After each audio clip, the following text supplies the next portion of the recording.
The Trial of Socrates. The Trial of Socrates is one of the most famous trials in history, not only because it ended with the execution of a philosopher, but also because it reveals a profound clash between free thought and political and social power in ancient Athens. Here is a summary in narrative and analytical style.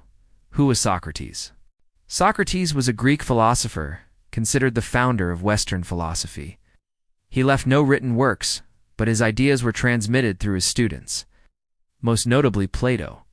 He was famous for his dialogue style, asking embarrassing questions that exposed the contradictions of those around him, especially politicians. Background to the trial.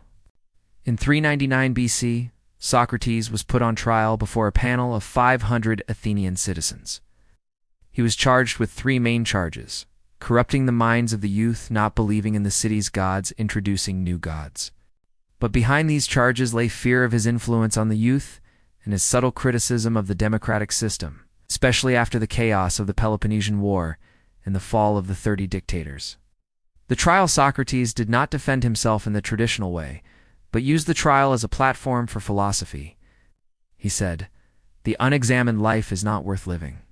He refused to plead or recant his ideas, and when asked about an appropriate punishment, he suggested, "Reward rather than punish." The verdict in the end, he was sentenced to death by a narrow majority. He chose to carry out the sentence himself by drinking hemlock, surrounded by his disciples, just as Plato recorded his final moments in the Phaedo. What does the trial of Socrates mean today? A lesson in freedom of thought and the necessity of asking difficult questions. A warning against a society that condemns critical thinking rather than embracing it.